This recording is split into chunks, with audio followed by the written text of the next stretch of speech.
A WWE star has called for the introduction of women's mid-card championships.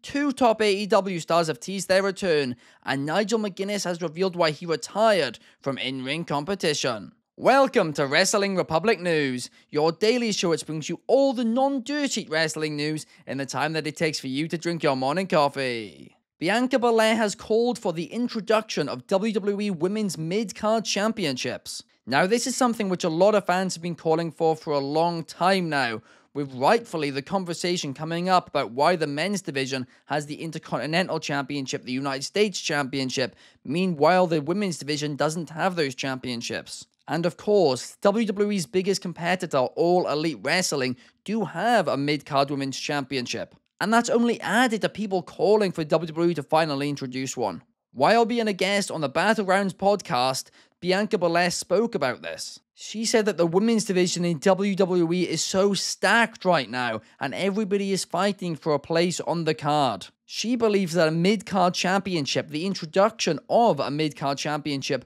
would help to spotlight the rest of the division and add even more competition. Now, Bianca Belair isn't the first WWE star to call for this, with Dana Brooke actually being the first one to call for it in 2022, and since then so many people have jumped on that claim, saying yes, let's do it, including The Undertaker. And The Undertaker even said that it shouldn't just be one mid-card title, but they should have one on Raw and one on SmackDown, and honestly, I'm inclined to agree with that. But the fact is, if they do that, they need to give the women's division more time. Because as of late, they've just not been getting enough time on WWE television. I mean, statistically, we're down from a year ago, which is just awful. So yeah, if you're going to introduce another championship, and especially one on each brand, then you're going to need to give the women's division more time, and they deserve that, and they should get that, in my opinion. WWE legend Batista has praised Triple H. During an interview with Chris Van Vliet, Batista was asked his thoughts on how Triple H is running creative,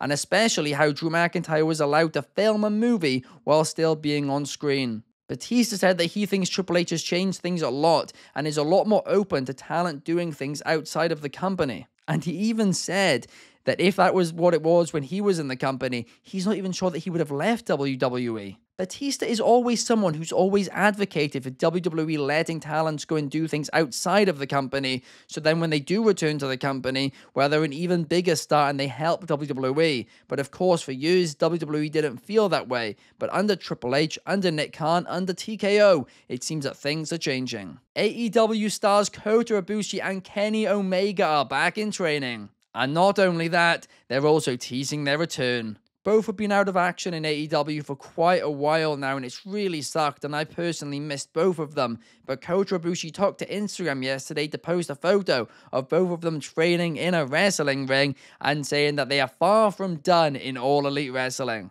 Now, of course, since Kenny Omega has been away, the Elite have been repackaged. They've got this new EVP gimmick, so I think it really could be interesting to see how Kenny Omega plays into that when he does return. Could we have the Young Bucks versus the Golden Lovers once again? I think it's almost a certainty, and I cannot wait for it. AEW star Orange Cassidy believes that AEW currently have the best women's division ever assembled. Speaking on wrestling with Barstool Sports' Brandon Walker, Orange Cassidy made this claim and said that he feels very strongly about it. He mentioned Jamie Hayter, Mercedes Moné, Anna Jay, Chris Statlander, Toni Storm, Mariah May, Willow. And it's true, all of those are fantastic names, no doubt about it. But the best women's division ever assembled? Well, that's going to be a debatable point, that is for sure. Do you agree with Orange Cassidy? Let me know in the comments down below. Nigel McGuinness has finally revealed why he retired from professional wrestling. Now, in case you didn't know, AEW commentator Nigel McGuinness retired from in-ring competition in 2011 before going on to become a commentator for wrestling. Speaking to Scott Fishman of TV Insider, he was asked how his history with concussions and injuries, made him fear for his return to AEW. But Nigel McGuinness interestingly revealed that it had nothing to do with concussions, why he retired in the first place. He said that there's a lot of misinformation about why he made that decision. He revealed that the reason he made it was purely because he couldn't afford to do it anymore. If he wasn't going to get signed by WWE, he just wasn't going to earn a living outside of it, and he just couldn't risk it with all the injuries that he was getting. And this does bring up a great point, because AEW has now allowed so many wrestlers to be able to have a career who aren't in WWE.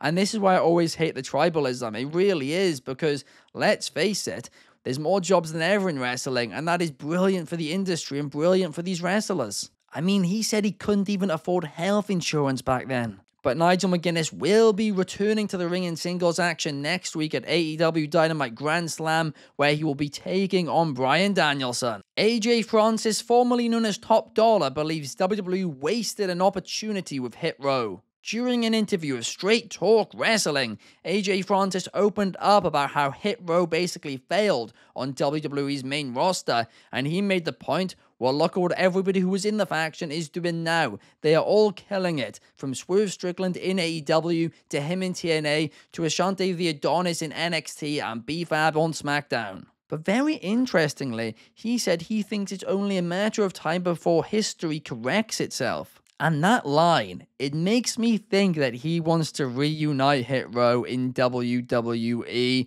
That would certainly be interesting, and I'd love to see it.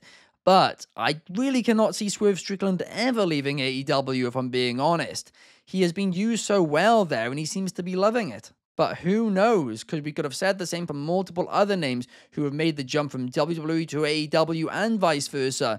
In wrestling, especially nowadays, we never know what is going to happen. But that's all the wrestling news for today, guys. If you did enjoy, please hit the thumbs up button. I will be back tomorrow, same time, same place, with some more wrestling news. I hope to see you guys then. Peace!